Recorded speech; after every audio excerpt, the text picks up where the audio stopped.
மாண்புமிகு உறுப்பினர் முனைவர் MH ஜவஹர்லால் அவர்கள்.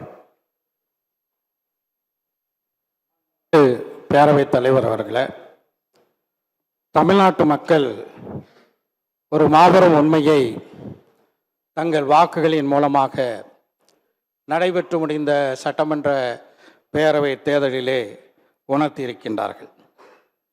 அந்த உண்மை என்னவென்றால், தமிழ்நாடு சமூக நீதியின் மண், சமத்துவத்தின் மண், சகோதரத்துவத்தின் மண், மனிதநேயத்தின் மண் என்பதாகும். இங்கு வஞ்சிக்கும் மதவாத பாசிசத்திற்கு கிஞ்சிற்றும் இடமில்லை என்பதுதான் மக்களின் தீர்ப்பாக இருக்கிறது.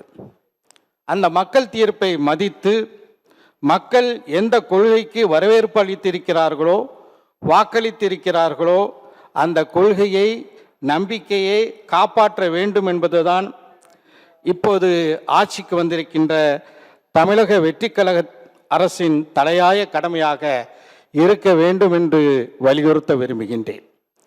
மதவாத பாசிசத்துடன் கைகுலுக்கி களம் இறங்கியவர்கள் வீழ்த்தப்பட்டிருப்பதையும் இந்த தேர்தலிலே நாம் காண்கிறோம். ஆகவே அதை கருத்தில் கொண்டு மனிதநேயத்தை காக்கின்ற வகையில், சமூக நீதியை போற்றுகின்ற தன்மையில் இந்த புதிய அரசின் செயல்பாடுகளும் நிலைப்பாடுகளும் அமைந்திட வேண்டும் என்று கேட்டுக்கொள்கின்றேன். கடந்த ஆட்சியிலே திராவிட முன்னேற்ற கழகத்தின் அரசு தமிழகத்தில் கல்வி, சுகாதாரம், பெண்கள் நலன், சமூக நீதி, சிறுபான்மையினர் பாதுகாப்பு, தொழில் வளர்ச்சி மற்றும் மக்கள் நல திட்டங்கள் உள்ளிட்ட பல துறைகளில் முன்னேற்றமான பணிகளை மேற்கொண்டது. குறிப்பாக மகளிர் உரிமை தொகை, பெண்களுக்கு கட்டணமில்லா விடியல் பேருந்து பயணம், பள்ளிக்கல்வி மேம்பாடு, மருத்துவ சேவைகள் விரிவாக்கம் போன்ற மக்கள் நல திட்டங்கள் பரவலான வரவேற்பை மக்களிடம் பெற்றன, மக்களுக்கு பயன் தந்தன. இந்தியாவில் வேறு எந்த மாநிலத்திலும் இல்லாத அளவிற்கு, ஒரு கல்வியாளர் என்ற அடிப்படையில் சொல்கிறேன், தமிழ்நாட்டில் மட்டும் கல்வி சார்ந்த 9 திட்டங்களை திராவிட முன்னேற்ற கழக அரசு நடைமுறைப்படுத்தியது. காலை உணவு திட்டம், இல்லம் தேதி கல்வி திட்டம், எண்ணும் எழுத்தும் திட்டம், புதுமை பெண் திட்டம், தமிழ் புதல்வன் திட்டம், நான் முதல்வன் திட்டம் என்று அடுக்கிக் கொண்டே போகலாம். குறிப்பாக சொல்ல வேண்டுமென்றால், வளரும் தலைமுறையினர்களுக்கு மத்தியிலே ஒரு சயின்டிஃபிக் டெம்பர், ஒரு அறிவியல் மனப்பான்மையை வளர்க்கக்கூடிய ஒரு சிறந்த முன்னெடுப்புகளை திராவிட முன்னேற்ற கழக அரசு செய்தது என்று சொன்னால் அது மிகையாகாது. இதே போல திராவிட முன்னேற்ற கழக அரசு வெறுப்பு பேச்சுக்கும் பிளவுவாத அச்சுறுத்தல்களுக்கும் இடம் தராமல் தமிழ்நாடு சமூக நல்லிணக்கத்தின் பூங்காவாக திகழ திறம்பட பாடுபட்டது. கடந்த திமுக அரசு அத்தகைய நிலைப்பாடு, கடந்த திமுக அரசின் அந்த நிலைப்பாடு இந்த புதிய அரசிலும் தொடர வேண்டும் என்று வலியுறுத்த விரும்புகின்றேன்.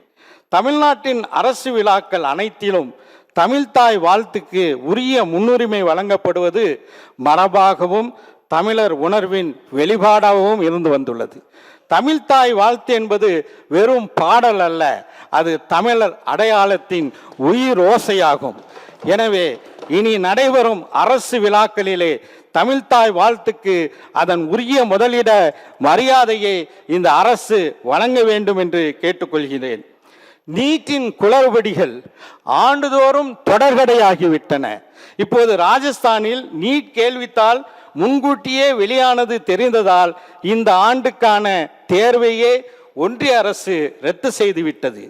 ஏழை எளிய பின்னணியில் இருந்து வரும் மாணவர்களின் மருத்துவ கனவு எடுத்துக்கொண்டிருக்கும் நீட் தேர்வு நமக்கு வேண்டவே வேண்டாம் என்று திராவிட முன்னேற்ற கழக அரசால் இதே தமிழ்நாடு சட்டமன்ற பேரவையில் 2 முறை தீர்மானம் நிறைவேற்றப்பட்டு அந்த சட்ட முன்வடிவு குடியரசுத் தலைவருக்கு அனுப்பப்பட்டு, ஆனால் அவர் அந்த சட்ட முன்வடிவுக்கு தமிழ்நாடு சட்டமன்ற பேரவையின் தீர்மானத்திற்கு ஒப்புதல் தர மறுத்துவிட்டார்.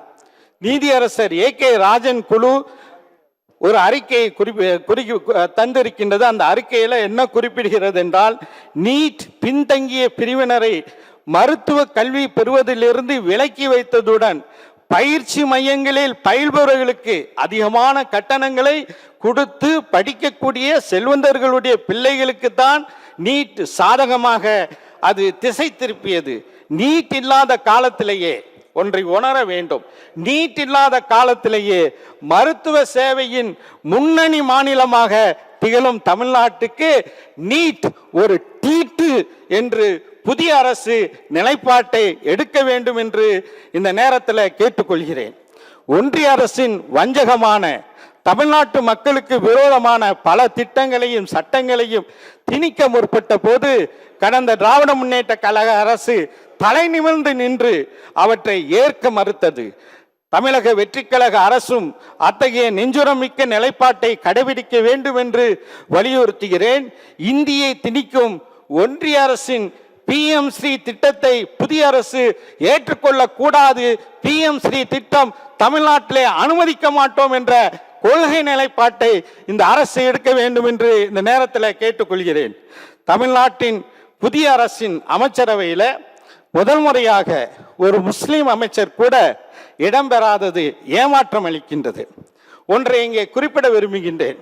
பெருந்தலைவர் காமராசர் அவர்கள் முதலமைச்சராக இருந்தபோது அவருடைய அமைச்சரவையில் ஒரு முஸ்லீம் அமைச்சர் கூட இல்லை. அப்போது பேரறிஞர் அண்ணா அவர்கள், திராவிட முன்னேற்ற கழகத்தின் தலைவர் அவர்கள் ஒரு மாநாட்டில் பேசுகிறார்கள். பெருந்தலைவர் காமராசர் அவர்களே, உங்கள் அமைச்சரவையில் ஒரு முஸ்லீமுக்கு கூட நீங்கள் இடம் கொடுக்கவில்லை.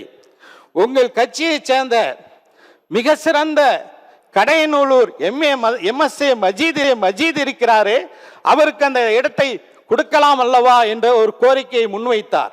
உடனடியாக பெருந்தலைவர் காமராசர் அவர்கள் அந்த கோரிக்கையை ஏற்று MSA மஜீத் அவர்களுக்கு தன்னுடைய அமைச்சரவையில் இடம் கொடுத்தார். இன்றைக்கு கூட தமிழக வெற்றி கழகத்தின் சார்பாக 3 முஸ்லிம் உறுப்பினர்கள் வெற்றி பெற்றிருக்கிறார்கள்.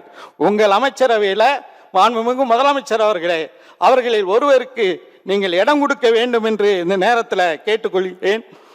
இளைய தலைமுறையினரிடையே மூட நம்பிக்கையை ஒழித்து அறிவியல் மனப்பான்மையை சயின்டிபிக் டெம்பரை வளர்க்கும் வகையில் இந்த ஆட்சி செயல்பட வேண்டும் என்று கேட்டுக்கொள்கிறேன்.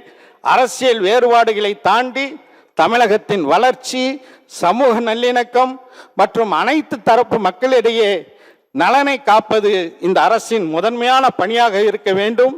தமிழகம் சமூக நீதி, மதசார்பின்மை, சகோதரத்துவம் ஆகிய அடிப்படை மதிப்புகளை நிலைநிறுத்திய மாநிலமாக தொடர்ந்து விளங்குவதற்கு நீங்கள் அந்த வகையிலே ஆட்சி செய்ய வேண்டும்.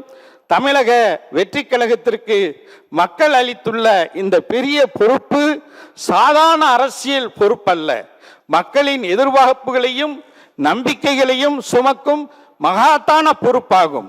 அந்த நம்பிக்கையை நிறைவேற்றும் வகையில் இந்த அரசு செயல்பட வேண்டும் என்று எதிர்பார்க்கிறோம்.